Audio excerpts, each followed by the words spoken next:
Button నొక్కా అనేవాడు బామ్మకు కూడా చెప్తే ఇంట్లో మీ బామ్మ ఉంటుంది ఆవిడికి నేర్పించండి ఒకసారి బటన్ నొక్కడం, ఆవిడ కూడా నొక్కేస్తుంది. నొక్కదా తమిళ్లో?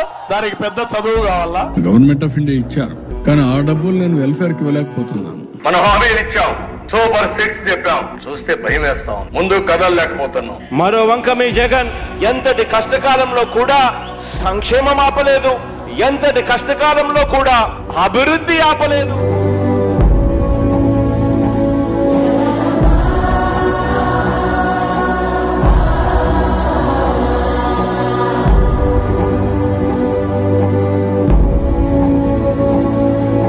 అమ్మ ఒడి కానివ్వండి, వైఎస్ఆర్ చేయూత కానివ్వండి, వైఎస్ఆర్ ఆసరా కానివ్వండి, అక్క చెల్లెమ్మలకు 0 వడ్డీ కానివ్వండి, ఇళ్ల స్థలాలు కానివ్వండి, ఇళ్ల మంజూరు కానివ్వండి, జగనన్న తోడు కానివ్వండి, జగనన్న చేదోడు కానివ్వండి, వైఎస్ఆర్ రైతు భరోసా కానివ్వండి, రైతులకు 0 వడ్డీ కానివ్వండి, రైతులకు ఉచిత పంటల బీమా కానివ్వండి, వైఎస్ఆర్ జీవిత బీమా కానివ్వండి, రైతులకు ఇన్పుట్ సబ్సిడీ కానివ్వండి, వైఎస్ఆర్ మత్స్యకార భరోసా కానివ్వండి, వైఎస్ఆర్ వాహన మిత్ర కానివ్వండి, వైఎస్ఆర్ నిర్ధన నేస్తం కానివ్వండి, వైఎస్ఆర్ కాపు నేస్తం కానివ్వండి, వైఎస్ఆర్ ఈబీసీ నేస్తం కానివ్వండి, ఇలా పేదలకు, రైతులకు, అక్క చెల్లెమ్మలకు, విద్యార్థులకు, అవ్వా తాతలకు, ఇలా అందరికీ కూడా కని విని ఎరగని విధంగా ఉపయోగపడగలిగాను అని చెప్పి గర్వంగా కూడా ఈ సందర్భంగా తెలియజేస్తా ఉన్నాను.